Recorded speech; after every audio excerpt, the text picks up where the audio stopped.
And that's where we begin. David Johnston is making the first ever state visit to Jordan by Canadian Governor General. Johnston kicked off the first full day of his Middle East visit with a focus on refugees. He visited a refugee camp near the Syrian border, a temporary home to 79,000 people. He even got a chance to kick around a soccer ball with some of the children who are living there. Johnston also plans to visit Israel and the West Bank. In fact, joining me now live from Amman, Jordan, is the Governor General of Canada, His Excellency, the Right Honourable David Johnston. Welcome to you. More than 15 seconds. I get glimpses of conversation, but nothing steady. When she was speaking to you, we are having a bit of difficulty. Governor General, Your Excellency, can you hear me? It's Carol McNeil in Toronto.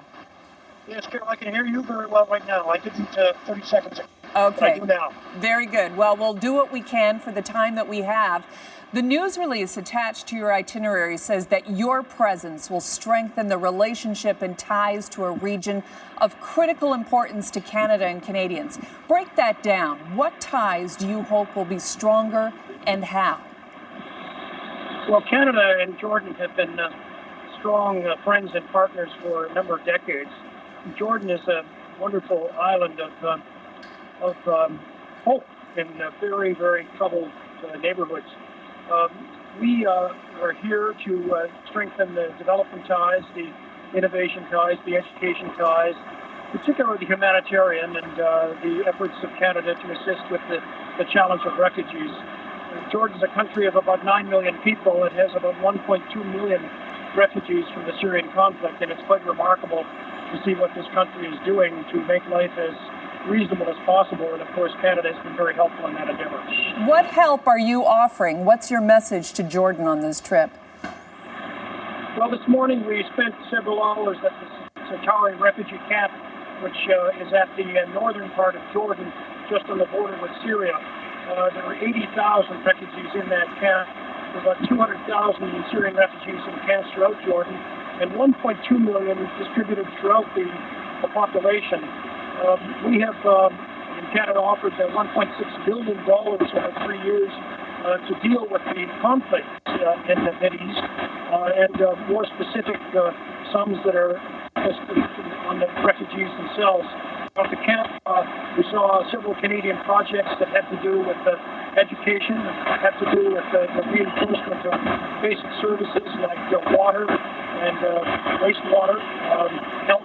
And it's remarkable to see how the Canadian efforts have been so useful in dealing with the situation that is very challenging. Okay, the Prime Minister asked you to make this visit. You will be visiting Benjamin Netanyahu in Jerusalem. You'll be visiting Mahmoud Abbas in Ramallah. Parts of the Middle East that strike fear and frustration in the hearts of diplomats around the world. Why you and not him? Well, we're visiting Israel. The first state visit by our Governor General to Israel. In fact, this is the first state visit by Governor General to Jordan. In Israel, we continue to work to strengthen the relationship with Israel. It's long-standing, and we continue to work hard for a two-state solution and a just, lasting, and comprehensive peace for that troubled part of the world. In our time in the Palestinian Authority, we will be meeting with President Abbas. The humanitarian efforts in that area have been particularly important, and we'll be encouraging him as well as the leaders of Israel to get back to direct negotiations to try to bring about peace in a very challenging world. What can you say, what will you say to encourage Israel to get back to the table? Well, we would say to both parties that one should consistently work at removing the impediments so that the channels of discussion can open up again, and to try to encourage the parties to see that there has to be a lasting resolution to a conflict that has beset that particular part of the world and joining neighbors for a long period of time. And Canada's efforts are particularly focused, I think, on strengthening the civic institutions in both the Palestinian Authority and Israel so that people can lead their lives in a way that has purpose and hope. The current Prime Minister of Israel, Benjamin Netanyahu, had unqualified support, we can say, from Canadian Prime Minister Stephen Harper. I'm sure he will want to know if he can expect the same attitude from Justin Trudeau in the same way. You'll meet with him in Jerusalem on Wednesday. What will you tell him? I think that the basic support of Canada for Israel has been there for a long time, will continue to be there in the future.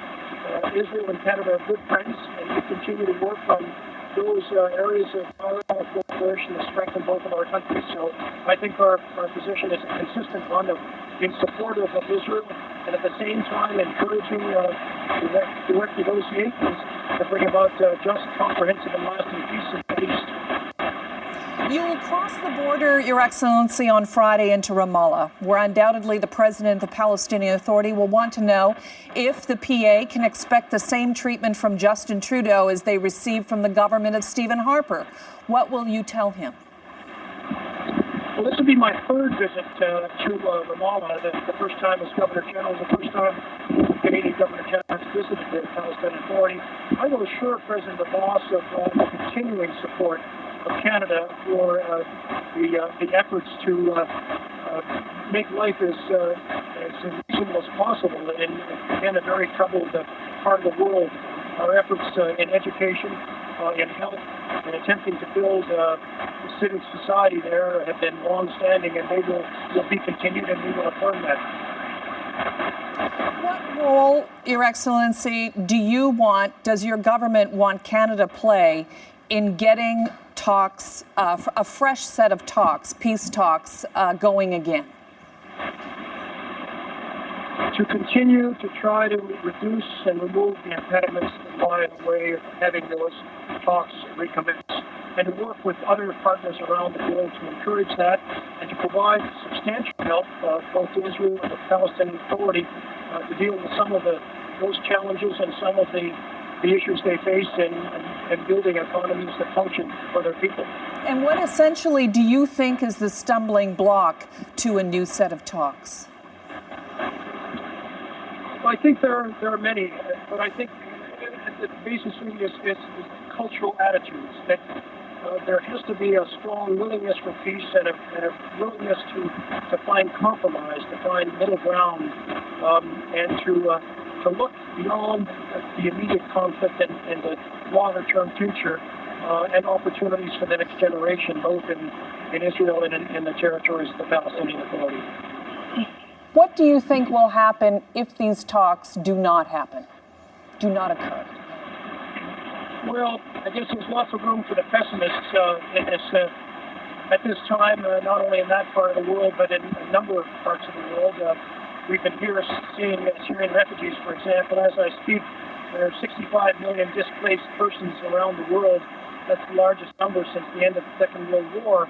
So I suppose we could sink into a shroud of despair, but it's very important, I think, not only to think positively and optimistically, but to take those steps within our power to try to bring peaceful solutions and the reduction of conflict closer and closer.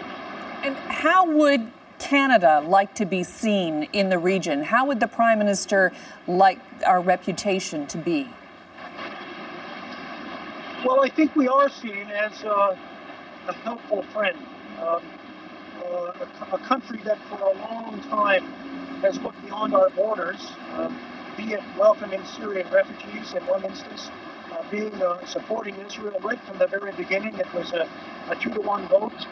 The United Nations Tribunal with the Justice of the Supreme Court of Canada, Justice Ivan Rand, that cast the deciding vote that saw Israel come into being. So those are long-standing relationships, and we are a country that is more than a friend. I think that the Palestinian Authority, our work has been to try to make conditions for people in their villages, in their communities there, to have some hope to it.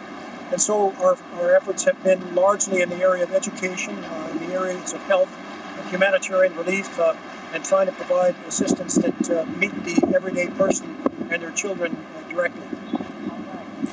His Excellency, the Right Honourable David Johnston, joining me live from Amman, Jordan. Governor General, thank you. Great pleasure to be with you, Carol. Thank you.